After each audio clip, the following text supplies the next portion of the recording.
was always the Jags. Always the Jags. Always the Jags. Always the Jags. Welcome into Always the Jags, your number one podcast for all things Jacksonville, all things Jaguars, all things Duval. Now on to like the coaching carousel and the different coaching hires and kind of what I think about them. I had my predictions about who was going to go where. I thought Kevin Stefanski would have been a good fit on the Titans. He ended up going to Atlanta, who I originally had predicted would get Mike Tomlin, but then Mike Tomlin kind of, I realized he was going to take a break. I guess they announced he was going to take a break, so that kind of made sense. That Tomlin ended up with Tomlin out of the cycle. It makes sense that Stefanski ended up going to Atlanta. Out of all the coaches these are the coaches that I thought were going to get head coaching gigs: John Harbaugh, Kevin Stefanski, Brian Flores, Jim Schwartz, Joe Brady, Klint Kubiak, Jesse Minter, Chris Shula, and Mike McCarthy. And the only three that didn't were Chris Shula, Brian Flores, and Jim Schwartz. Those are the guys that didn't end up getting head coaching gigs that I thought they were. Everyone else ended up getting a gig somewhere. And some of my predictions were correct. So I thought that the Giants were going to end up with John Harbaugh. I thought even after Stephen Ross fired Mike McDaniel, I thought the Giants were going to end up getting John Harbaugh no matter what, because that was still, even after that was still the best spot, and he knew it. And looks like he's building out a pretty top-notch staff. And the Eagles are looking shakier than they did before, and the Cowboys aren't. It's a competitive division in that NFC East. So you could argue that maybe he would have had more success in the AFC South, but I think the Giants look like more of a team that's ready to compete right now. I thought the Titans were going to go Stefanski. They really surprised me by going Robert Saleh, and I didn't expect Robert Saleh to get another head coaching gig in this cycle. Mainly compared to Brian Flores, right? Both have had experiences as head coaches. Both had, to me, Brian Flores had more success as a head coach than Robert Saleh. And Brian Florence's defense has arguably been better than Robert Saleh's the past 2 years. Brian Flores has been a defensive coordinator for the past 2 years. Robert Saleh went back to San Francisco, had an injury-riddled defense that still was able to play well, but, let's be real. I mean, the Bears dropped a lot. They were known for being a bad defense towards the end of the year. So I'm a little surprised that Saleh got the nod over Brian Flores, because I thought he was doing a great job with that Vikings defense. Huge reason why they went 14-3. So that was a little surprising to me. And I thought the Titans were going to go Stefanski, so them going Robert Saleh was interesting. This Liam Cohen, this Titans Jaguars beef just got so much more juice to it. I mean, Robert Saleh is going to see us twice a year now. Ooh, that's a rivalry. For anyone that doesn't know, in the 49ers game, Robert Saleh, made some thing saying the Jaguars had an advanced sign stealing system, and people thought that he was a little butthurt that he lost the job to Liam Cohen, because many believed he was a finalist to be the Jaguars head coach. But he ended up losing out to Liam Cohen, so they thought he were kind of taking his rage out on Liam Cohen. And that's when we saw the first fire from Liam Cohen, because after the game, Robert Saleh went to handshake him, and he was like, no. And I guess Liam thought he heard Robert say something out of his mouth, and Liam's like, keep my name out your mouth. It was almost like the Oscars, except there was no slapping. And players, had to hold him back, and Robert Saleh's jeering at him again, I'll end your life, bro. It was fiery. And that's usually something you see from players going against players, because they're physically, but Liam Cohen and it was after a win too. The Jaguars won, and that's the best part. So, and that kind of fire, that's when we realized oh, this dude is a monster. And that's, I would kind of say ignited the entire run for the whole season. And then we had the Texans downfall and kind of came back up. But anyway, that little mini feud showed the Jaguars players that Liam Cohen is a fiery man. And he just makes you want to play for him. And so to have Robert Saleh come here twice a year, I also heard rumors that a former Jaguars pass coordinator is interviewing to be, I think it was Urban Meyer's, I don't know if it was Darrell Bevell or someone who used to be a Jaguars offensive coordinator or passing game coordinator is interviewing for the Titans offensive coordinator position. So we'll see. The one thing that does kind of not gonna say scare me or not. No, Gus Bradley. Yeah, I also saw that Gus Bradley is interviewing for the Titans defensive coordinator position. I think he even got it. I think Gus Bradley's going to be their defensive coordinator, and that adds a little fuel to the fire because he was a former Jaguars head coach. So just this rivalry is just getting more and more layers to it, more and more layers. Um, I do kind of worry about Brian Daboll going to be the offensive coordinator of the Titans because he's good. He knows how to do offenses, and he's had success making quarterbacks better. So he's going to help Cam Ward out a lot. And I really wish Brian Daboll was going somewhere else. Like, I would have loved him anywhere. Just not really. I don't want him on the Titans. Only thing I can hope for is that we're still good enough to beat them twice. But he does such great things with Cam Ward that another team takes him away after this year. I don't know, but he's a good coach. So, Steelers getting Mike McCarthy, that one didn't really make a lot of sense. It's like on one hand, it's like you want to do something different, right? Because Mike Tomlin is a Super Bowl winning head coach, never had a losing season, but still felt like it was stale and time to move on.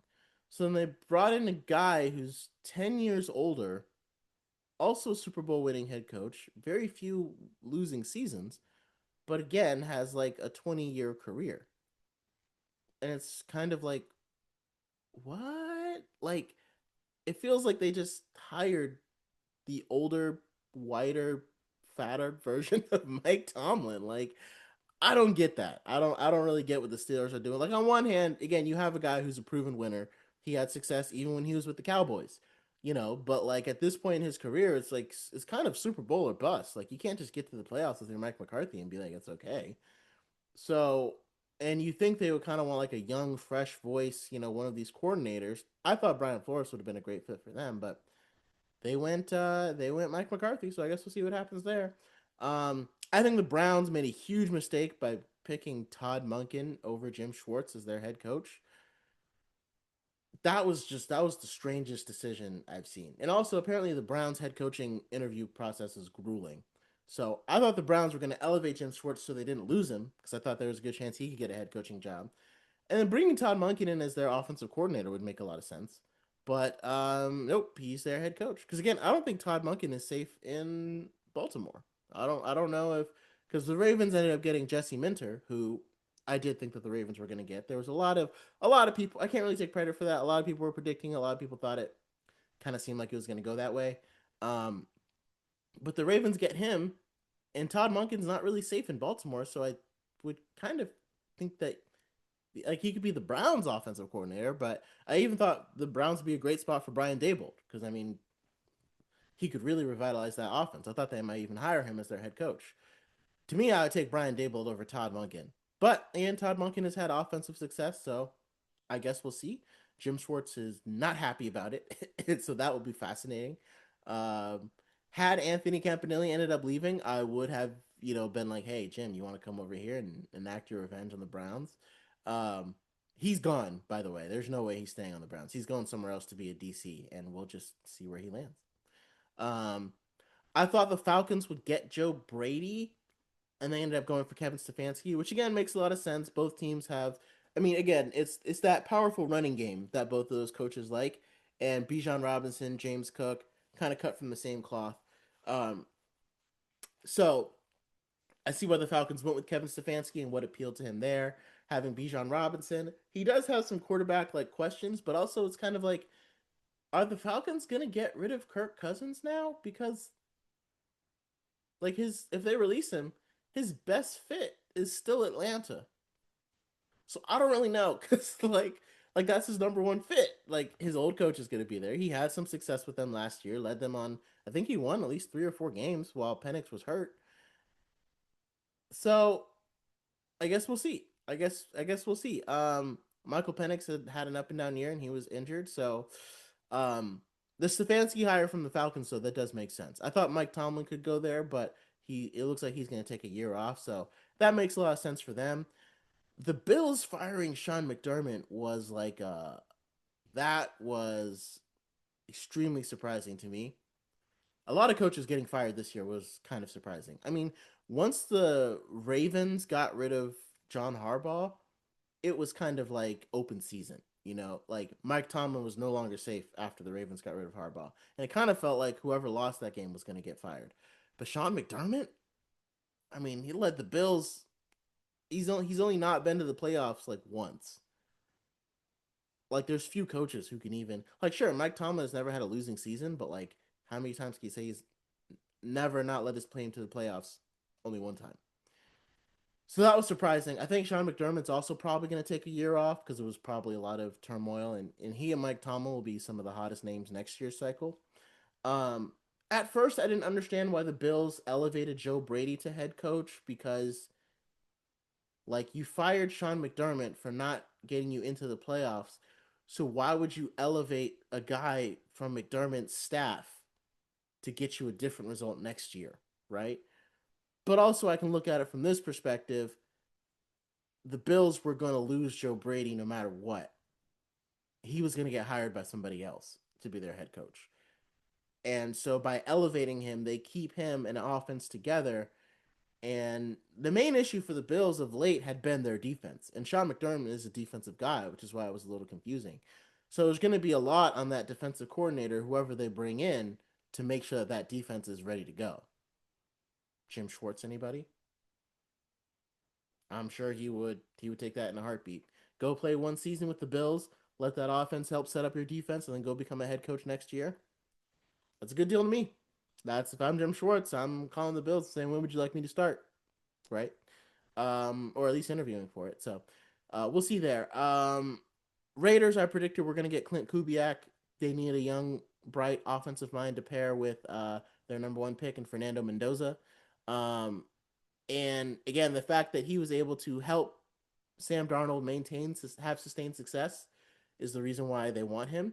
And again, you always, whenever you're hiring coaches from different areas, you always like if it's a defensive guy who's coaching the team, you want their offensive guy to be your head coach, and vice versa. If it's an offensive guy, you want their defensive guy because the defense is pretty much all on that guy's plate.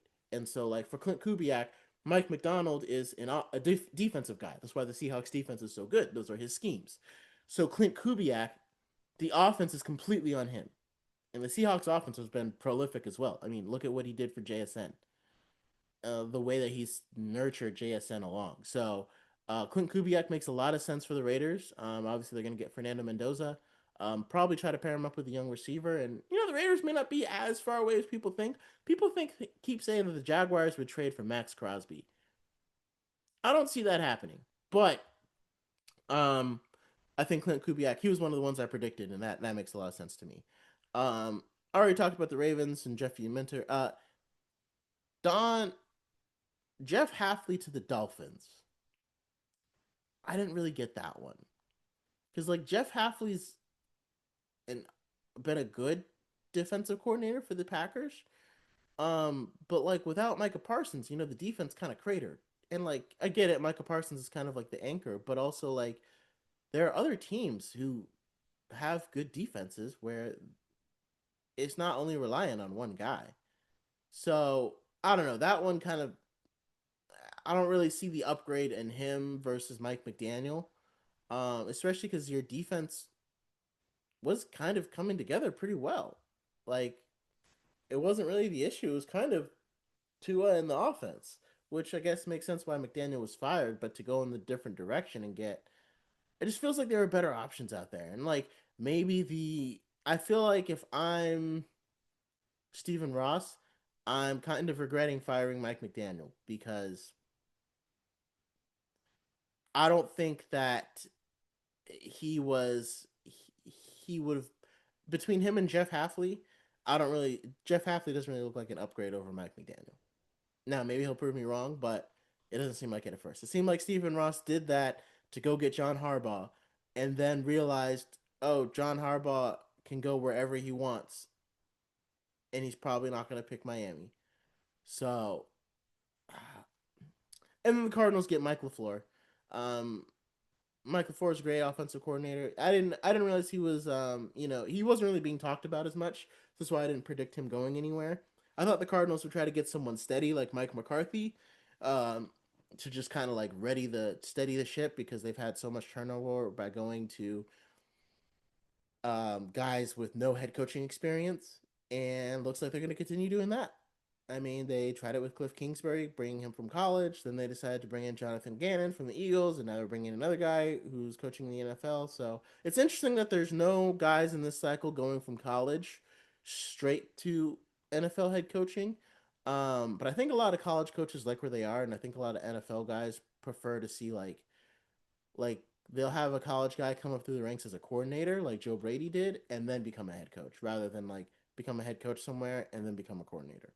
So those are my thoughts on the coaching carousel predictions on the coaching carousel where everybody landed. Thank you so much for watching Always the Jags. Make sure you like and subscribe down below. Check out some of these other videos that I'm sure you'll be interested in as we chase Duval greatness. Thank you for joining us again, and until next time.